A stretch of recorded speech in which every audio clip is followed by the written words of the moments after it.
Следовте во урбаните вести. Првиот македонски електричен автомобил денеска беше представен пред јавноста. Ова е само куса најава за она што следува во вестите.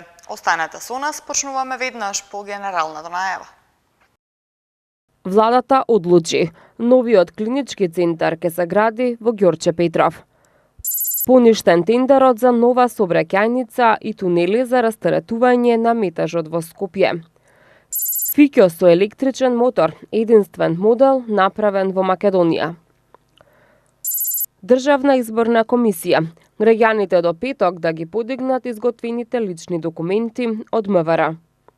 Стипендии за спортисти средношколци ќе се доделуваат и оваа година. Пријавување до 14 февруари. На површина од околу 80 хектари со 256 парцели во доминантна сопственост на Република Македонија, каде што не е потребна експроприација, со што би се заштедиле средства за изградба. Веле поле во општина Ѓорче Петров е локацијата каде што владата на Република Македонија одлучи да започне со градба на новиот клинички центар. Изградбата на клиничкиот центар се очекува да трае околу 5 години. Владата на Република Македонија на вчерашната седница донесе одлука новиот клинички центар да се гради во општина Ѓорче Петров, поточно на местото викано Веле поле. Станува збор за земјиште со површина од околу 80 хектари. Токму пространата парцела и добрата сообраќајна конекција во близина на самата обиколница ја прават оваа локација поволна за идното решение за државните клиники. Првиот човек на општината Александар Наумовски денеска на пресконференција го искажа задоволството од одлуката на владата, при што нагласи дека локацијата ќе овозможи лесна сообраќајна достапност, брз проток на возила и транзит на пациенти. Придобивките од изградбата на клинички ќе ги почувствуваат сите жители, но од економски аспект најголем бенефит ќе има локалното население, рече Наумовски. Ова представува еден економски социјален бенефит не само за градот, особено за општина Ѓорче Петров и околните општини, односно општина Сарај. Ќе има многу вработувања, нивото на живот во општина Ѓорче Петров ќе биде навистина подигнато, со што сметаме дека покрај здравствено-социјалните услуги кои што ќе се нудат, има можност и за бански туризам, бидејќи непосредно се наоѓа и врелото на изворот на Скопјанка, која што е некаде околу 60 степени на температура на водата. Истовремено да се развива и медицински туризам, да имаме нови трговски центри, модерни европски молови, со што иднината на граѓаните на општина Ѓорче Петров ќе биде загарантирана во тој дел. На оваа локација би можело да се направи и регионален центар, со што на инвеститорите ќе им се даде можност да се градат хотели, спа центри заради термалните води до самиот локалитет, а не е исклучена и можноста за изградба на луксузен комплекс наменет за докторите специјализанти. Се работи за уште едно државно земјиште исто така неоптеретено, кое што се наоѓа под заобиколницата, каде што се планира, меѓутоа се тоа во таа развојна компонента која што треба стручни лица при носењето на планот да го предвидат. Се работи за исто така државно земјиште, со кое што општина како општина Ѓорче Петров заедно со владата ќе гледаме да одвоиме соодветна квадратура за елитна населба на млади доктори. Поволната местоположба до обиколницата, каде што е предвидена и клучка, би нудела брза и едноставна конекција до соседните земји, а тоа би допринело и до развој на медицински туризам, додаде градоначалникот на општина Ѓорче Петров. Локацијата се наоѓа во западниот дел на градот, близу Вардар и Лепенец, во еколошки чиста средина, а клиничкиот центар се очекува да биде завршен за околу 5 години. Поништен е тендерот за избор на фирма која ќе ги проектира тунелите под Кале. На јавниот повик кој лани во октомври го распиша град Скопје, понуди доставиле 3 фирми, но поради недостатоци од формален карактер, постапката морала да се поништи. Инаку со овој проект се планира изградба на тунели под Кале и нов мост преку Вардар, и со тоа од северниот до јужниот дел на градот да се стигнува за 10 минути. Тендерот за избор на компанија која ќе треба да изработи проект за тунелите под Кале е поништен поради формални недостатоци што ги имале понудите што пристигнале во градот Скопје. На јавниот повик кој беше објавен лани во октомври за изработка на основни проекти за продолжување на булеварот Свети Климент Охридски, со изградба на мост на Вардар, подземни тунели и поврзување со булеварот Никола Карев е поништен од страна на Комисијата за јавни набавки, поради недостатоци од формален карактер. А на посочениот повик се пријавија 3 фирми, информираат од град Скопје.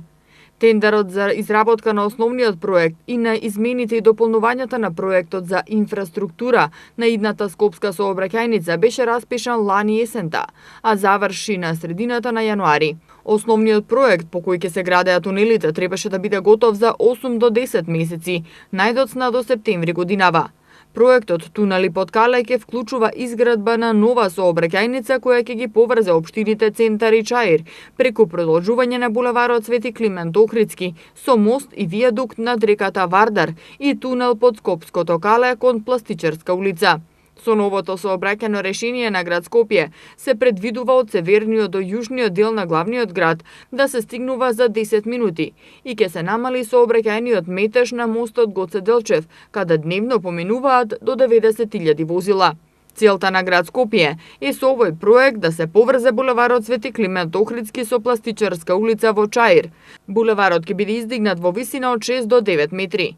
Потоа од зградата на владата на Република Македонија сообраќајот ќе се одвива по нов мост преку реката Вардар, кој ќе биде долг 173 метри, а широк 20 метри и ќе има 4 сообраќајни ленти. Мостот ќе продолжува како вијадукт долг 262 метри, се до влезот во тунелот под Калето. Со реализацијата на овој проект, Скопје за прв пат ќе добие тунел долг 250 метри, а широк 20 метри. Од тунелот сообраќајот ќе продолжи на кружен тек издигнат 5 метри над Пластичарска улица. Талентираните спортисти средношколци и оваа година ќе имаат можност да добиваат стипендија во вкупен нето износ од 24.000 денари во тековната година. Средношколците кои ги исполнуваат критериумите треба да се пријават во град Скопје најдоцна до 14 февруари. Со цел да ја зголеми мотивираноста кај младите и талентирани спортисти средношколци, град Скопје и годинава ќе додели стипендии на спортисти средношколци кои се жители на Скопје и учат во средните училишта на подрачјето на град Скопје. Јавниот повик за доделување стипендии на спортисти средношколци, ученици во средните училишта на подрачјето на град Скопје за 2019 година е веќе објавен и ќе трае до 14 февруари. Врз основа на пропишаните критериуми, во овој повик ќе се изберат 105 стипендисти средношколци, кои ќе добиваат стипендија во вкупен нето износ од 24.000 денари во тековната 2019 година. Право на добивање стипендија на овој повик имаат државјани на Република Македонија кои имаат статус на редовен или вонреден ученик во средно училиште на подрачјето на град Скопје, да се жители на Скопје, да се активни спортисти, членови на спортски клубови од подрачјето на град Скопје и да се регистрирани во националните спортски федерации во Македонија, да имаат високи спортски достигнувања во претходната 2018 година и во 2019 година, се до завршувањето на јавниот повик. Градоначалникот на општина Аеродром Златко Марин и председателот на Сдруженијето на пензионери Солидарност Аеродром Димитрија Богатиновски денеска подпишаа меморандум за соработка. Меморандумот за соработка е во насока на подобрување на условите за живот на пензионерите во аеродром. Меморандум за соработка за подобрување на условите за животот на пензионерите во општина Аеродром денеска подпишаа градоначалникот Златко Марин и председателот на Сдруженијето на пензионери Солидарност Аеродром Димитрија Богатиновски. Со меморандумот се планира и да се подобрат условите за тековно функционирање на Сдруженијето, кое има 14.000 членови, и да се обезбеди континуирано информирање на членовите за прашања и настани од културно-забавниот и социјалниот живот. Како што соопшти општина Аеродром, градоначалникот Марин истакнал дека општината ќе продолжи да ја поддржува оваа категорија граѓани, а Богатиновски изразил благодарност и убеденост дека во иднина на сите прашања ќе им се пристапува заеднички. Во рамки на проектот на УСАИД за меѓуетничка интеграција на младите во образованието, ученици од општина Бутал остварија средба со градоначалникот на град Скопје Петре Шилегов, на која му доставија писмо со препораки за подобрување на состојбата со градскиот парк. Повеќе клупи и корпи за отпадоци, санирање и чистење на езерцата, како и поставување информативни табли, се дел од препораките упатени до градоначалникот Шилегов. Градоначалникот на град Скопје Петре Шилегов оствари средба со ученици од основните училишта во општина Бутал во рамки на проектот на УСАИД за меѓуетничка интеграција на младите во образованието. За време на средбата, учениците на Шилегов му доставија писмо со препораки за подобрување на состојбата во градскиот парк, меѓу кои збогатување со реквизити, поставување информативни табли, репарирање на клупите, повеќе корпи за отпадоци, означување на пешачките и велосипедските патеки, како и редовно одржување и санирање на каналите и на езерцата во паркот. Шилегов ги запозна учениците со редовните активности на град Скопје за одржување на градскиот парк, како и со плановите за негово дополнително разубавување. Заедничката средба заврши со иницијатива учениците да учествуваат во подигнувањето на свеста за зачувување на поставената урбана опрема во градскиот парк. Градскиот парк во Скопје е најголемиот парк во Македонија кој се простира на површина од 486.000 метри квадратни. Почнал да се формира во 19. век за време на османлиското владење, но со текот на годините постојано се надоградувал и проширувал. Денес градскиот парк е омиленото место на скопјани за прошетка, спорт и рекреација. Но колку се задоволни граѓаните од тоа како изгледа паркот, на кое ниво е хигиената, дали се задоволни од реквизитите и урбаната опрема и што е она што според нив му недостасува на градскиот парк. Она што според граѓаните му недостасува на градскиот парк се како прво и основно јавни тоалети. Друго на што укажуваат граѓаните дека му недостасува на паркот се детски реквизити и повеќе корпи за отпадоци и клупи по ценка.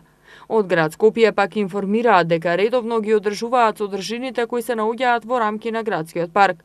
Во изминатиот период се реконструираше дел од зеленилото во првиот дел на градскиот парк. Се изврши голема акција за замена на урбаната опрема, клупи и корпи за отпадоци, а во наредниот период, за прв пат по повеќе децении, ќе се реконструира и сцената и конструкцијата на популарната школка, информираат од град Скопје. Автомобилот Fiat 600 или попознат како Фиќо, од сега низ улиците во Македонија ќе се вози на електричен мотор. Компанијата BB Classic Car во соработка со неколку занаечиски работилници и со компанијата Kessler од Германија го направија новиот ЗАЗ автомобил со електричен мотор кој овозможува 150 км возење со само едно полнење на моторот. Се поредко низ скопските улици може да се забележи некогаш најпродаваниот автомобил Фиќо. Но откако компанијата BB Classic Car започна со реставрација, при што конвенционалниот мотор на внатрешно согорување го замени со електричен мотор, возачите покажуваат голем интерес за новиот ЗАЗ класичен автомобил со електричен мотор.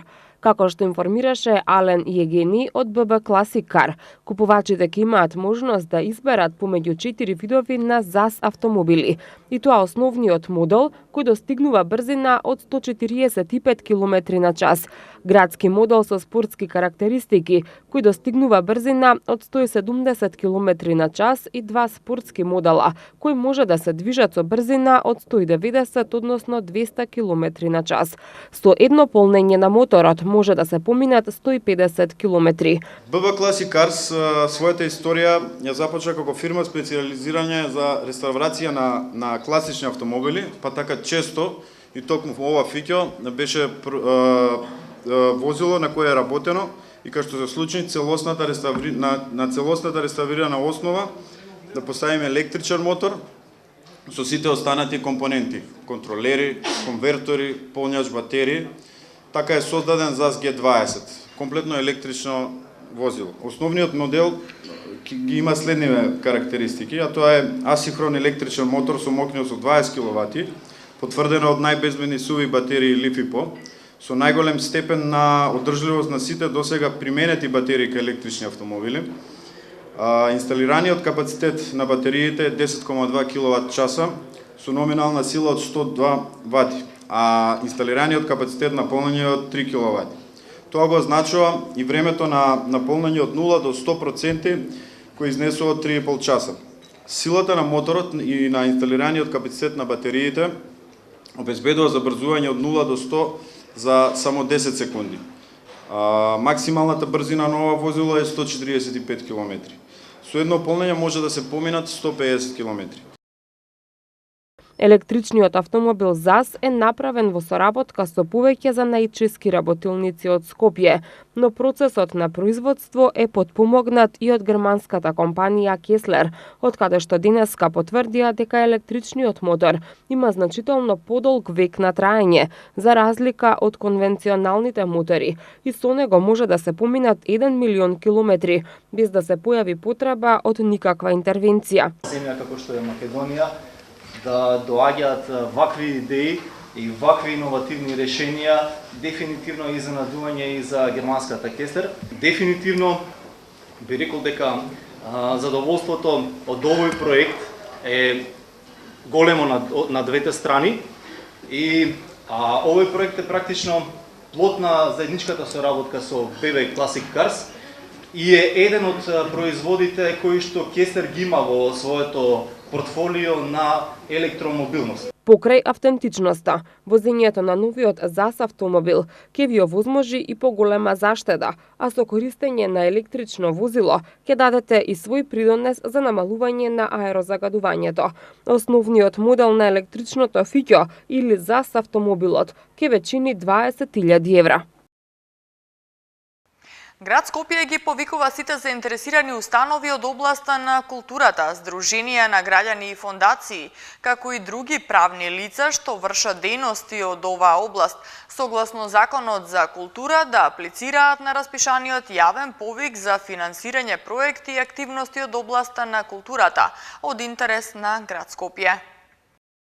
Со цел да се обезбеди деконцентрација на културата и истата да се дисперзира на територија на градот Скопје, а при тоа да се лоцираат неискористени јавни простори и јавна инфраструктура, чија што реупотреба може позитивно да влијае и да го подобри социјалниот и културниот живот на жителите на Скопје. Град Скопје распиша јавен повик на кој што ќе бидат доделени средства за реализација на проекти што ги остваруваат целите на јавниот повик. Овој повик е во рамки на проектот од центарот кон периферијата, културата како алатка за социјален развој.